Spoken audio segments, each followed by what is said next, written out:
John. So you have a very great connection with Thailand, right? And it's amazing that, you know, you're an Englishman, has been working in Thailand, and now I'm Thai living in Germany, and we are now live on Facebook together. Great. So yeah, by speaking to you a few weeks ago, I got to know that you have this great course about unconscious bias. And before we dive into that, well, just a little bit about you. So I just gonna introduce you to the audience that John is the founder of the Upskill Group. It is a company based in UK. And John has been training management for over 20 years, specialized in the management course, leadership, employee engagement, and of course about this unconscious bias. So that's why we would like to spend these hours or half an hour. Let's see how we go. And talking about this unconscious bias, because I think it is a very, very important topic. And, you know, we don't really have time to think about it, but it is actually affecting us at work and at life, right? So to start with, John, if you will share with us briefly, what is a bias? Yeah, thanks very much for asking, Parichat. If I can just go back just a little bit to say that unconscious bias is one of the opportunities that's come around through lockdown. For many, many years, I've been doing the same courses like Parichat said on management, leadership, telesales, all those sorts of things, all based around really about having more engagement in the workplace. But when lockdown came down, different opportunities came along, such as unconscious bias, digital well-being, and environmental awareness too. And so it was quite exciting to have these new topics to work with. So I'm really enjoying them as well. And this one in particular has proven to be very popular as it is because it is so topical right now. But to answer your question, you know, a bias is a very quick judgment that we make, but it's not an accurate one because, you know, we usually don't have enough facts to make that judgment because we make it on our own life experiences and our limited knowledge. So simply put, biases are shortcuts made by our brain. Right. So that's very human. Yeah. Yeah. It's human, yeah, I suppose it's a good way of putting it, because they're unintentional. You know, we don't mean to make these biases, you know, they are just the way that we see things.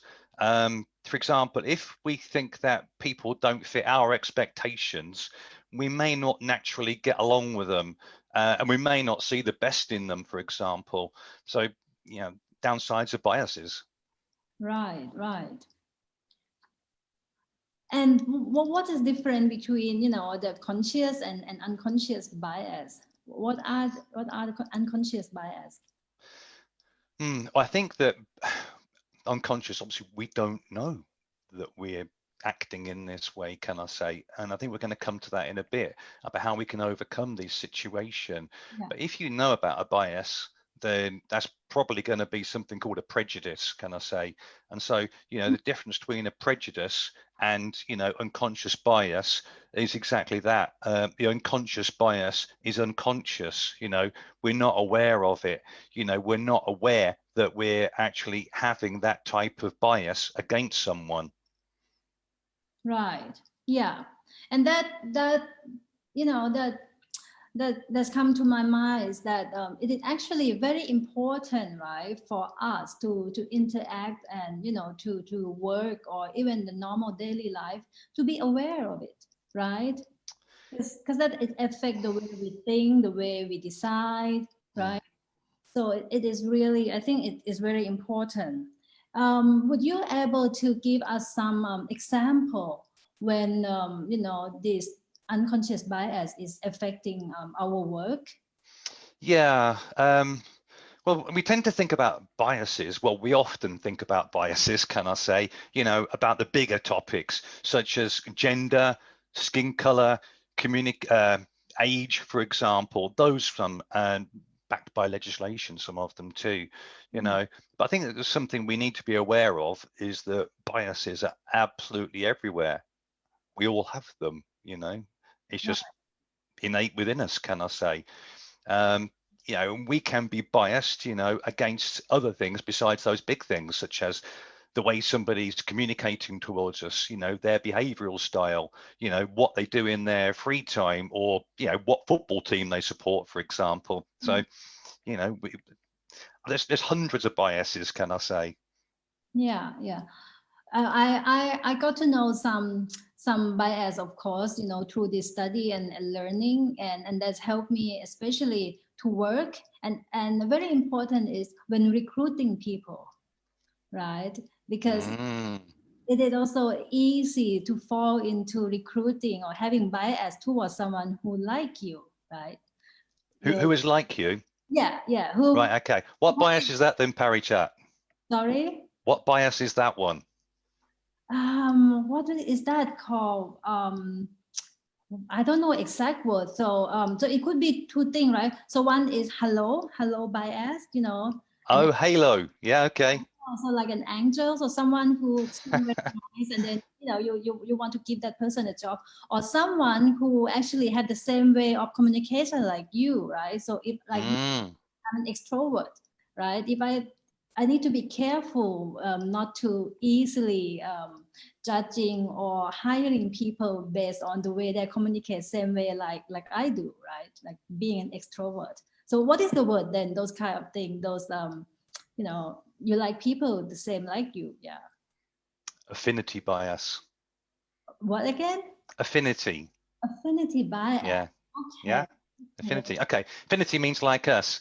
So, for example, you know, if I was going to hire somebody and I wasn't aware of biases, I might hire a middle-aged man, for example, Uh-huh. who likes going to see bands in the pub on a Saturday night, for example, and likes going to talk about football matches. You know, that would pretty be much people like me.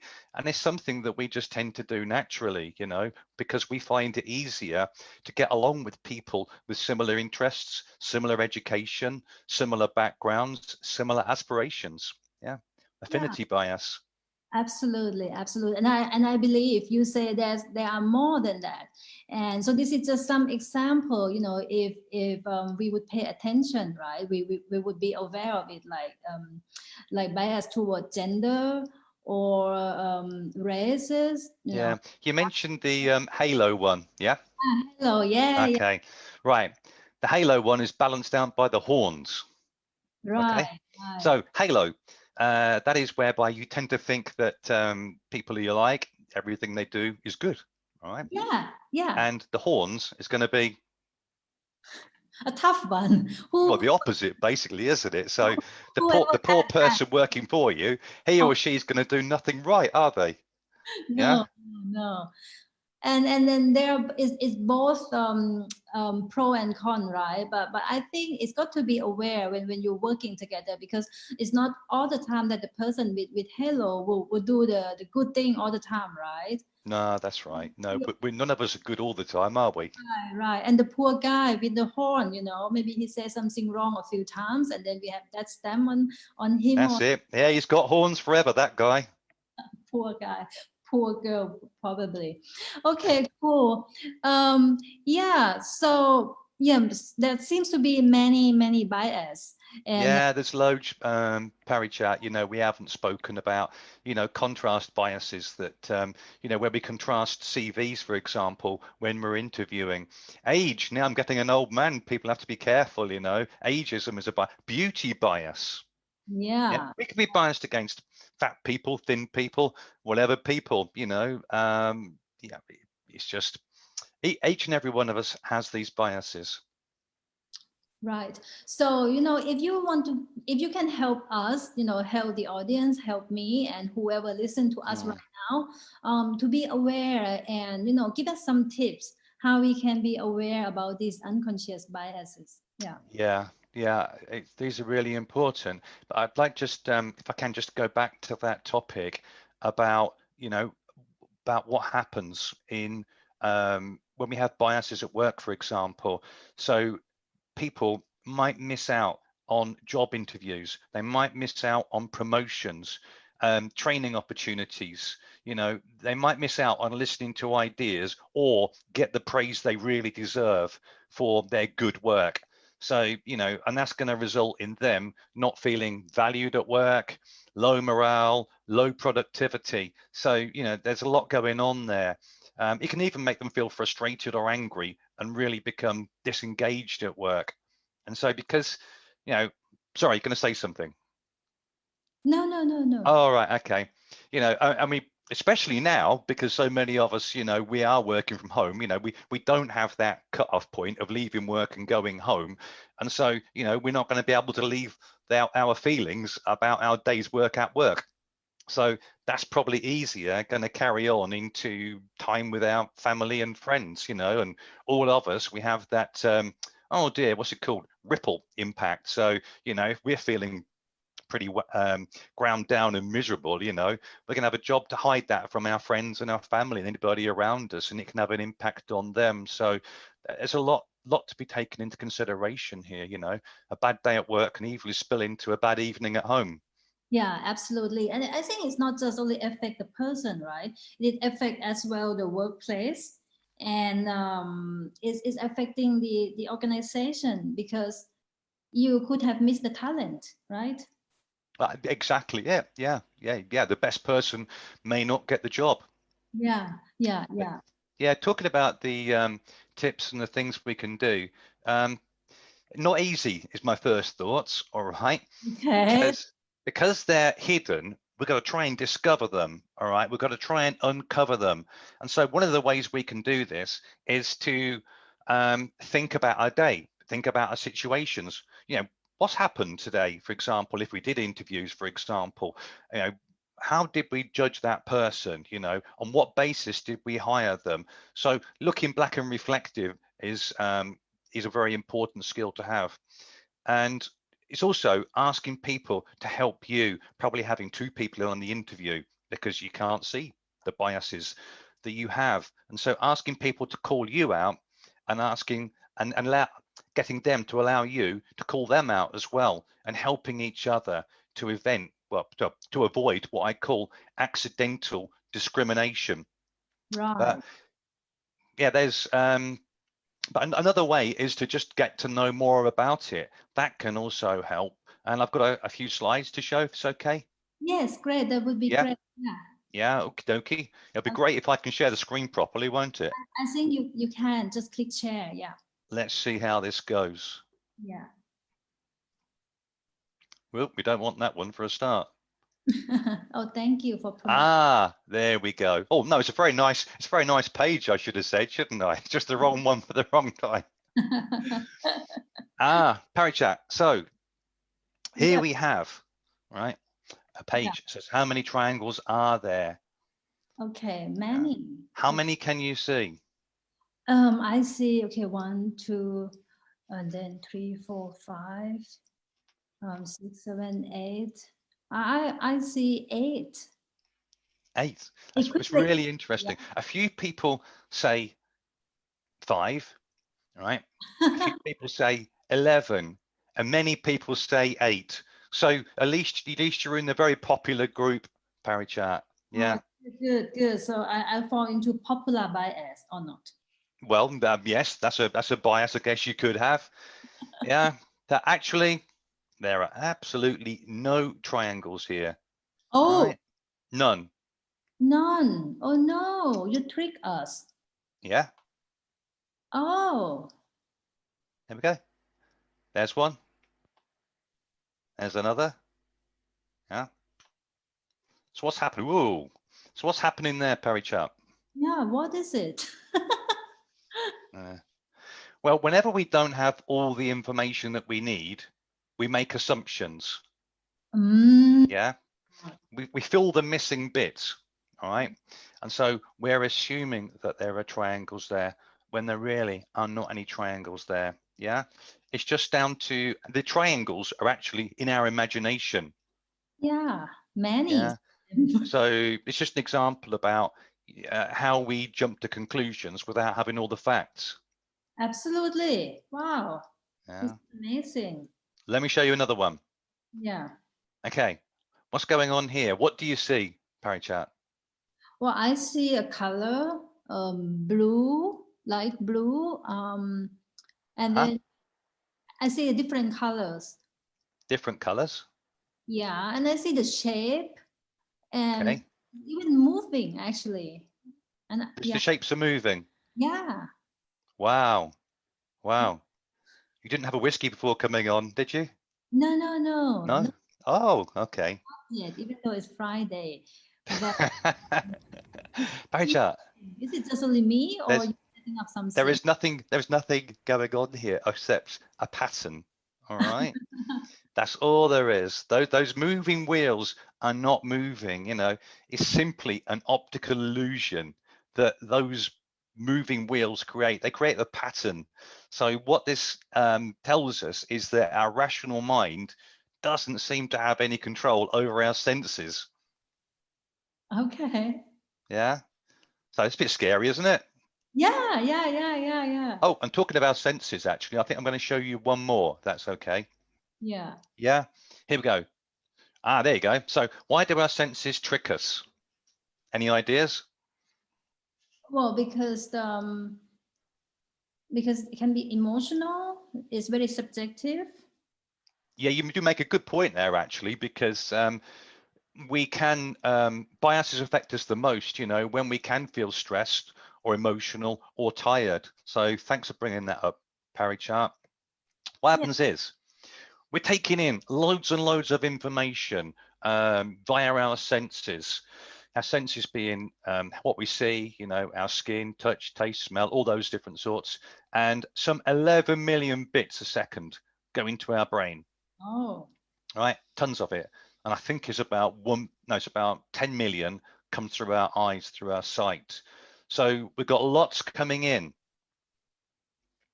but we only really get about 50 bits per second. That's all our conscious mind gets, because the rest of it, the vast majority of it, is filtered out before we get it. Okay, so our unconscious mind processes it out before we get it. We simply can't deal with 11 million bits of information. You know, we wouldn't be able to make decisions. You know, we wouldn't be able to just get on with our lives. We'd be busy processing stuff that, you know, we would never be able to make a decision on. Amazing. I think I've got one more. Oh yeah, we'll use this one. So yeah, the shortcuts. This goes back to something like 2,000 years ago when we were in tribes in a savanna grasslands, and we were being very careful of A, other tribes, and B, saber-toothed tigers, I'm led to believe. And so we had to make decisions to run very, very quickly. It's that old part of our brain, I think, called the reptilian part, where, you know, flight or freeze, that's it. And so nowadays we're not fighting saber-toothed tigers so often, but we still have that. And if we go to fall over, Parichat, what's the first thing we do? Fall over, Yeah. we get up. Well, yeah. Hopefully we do get up. What else we do? Yeah, but usually when we go to fall over, the first thing we do is, you know, we stick our hands out to try to stop our fall, don't we? Right, right, right. Yeah, Yeah. yeah, yeah, yeah, We're yeah, not thinking about that. We're just getting on and just doing it, you know. Otherwise, we could have a bruised knee or even worse, couldn't we? yeah, yeah, yeah. So they're just a few slides anyway to help us to understand, you know, the biases and the way we think and the way that we do. You know, there's a lot of information coming in here. Right, right. Well, thank you, John. You share a lot with us, and we also have many people watching with us from many parts of the world. Some from Europe, some from Asia. So it's amazing that you share this great content with us. You already share a lot. Are there anything else you would like to mention regarding the unconscious bias? Yeah, the more I look into it, the more interested I'm in it. I find it a fascinating subject. And so for me, it's about avoiding accidental discrimination. You Hmm. know, we don't mean to do it. you know, it's accidental. So by learning about ourselves and by learning about what we can do to avoid accidental discrimination, you know, Yeah. we're going to help us have a better day at work, other people have a better day at work, and ultimately we're going to have better lives as a result from it. Absolutely, absolutely. And that, I think that's a great wrap up. I may look down a little bit here and there, but that's all. I'm just want to make sure that there's no other questions, you know, and if there's any question, then we can have answer. I thought you were playing Candy Crush. That would be really, really mean. I'm not doing that during the call. No, I'd like to say thanks very much for having me here, Parichat, my Facebook Live. I've really enjoyed it. Thanks very much, and thanks for anybody out there who may be watching. Yeah. There's definitely many people watching. So, well, great. Thanks for your time today. I learned a lot, and I believe that you know, those audience who listen to us live, they also enjoy and learn a lot. Yeah, thanks again, John. And maybe there's another new topic, then we can come to join live again. And thanks for today. Oh, I've got lots of topics. Don't worry about that, Parichat. If anyone, you know, really want to hear from John, you guys can get connect with John at the Upskill UK. You can search for him on Facebook as well. All right, so I'm just gonna stop the live right now, and I want to thank everyone who dialing in from everywhere, listen to us, spend the time with us on this Friday evening in many parts of the world, and for us it's just in the afternoon. Okay, all right, guys. Well, John will stay a little bit after this. Okay, we're just gonna say goodbye to people. Bye. Yeah. Thank you. Thanks for watching. Bye-bye.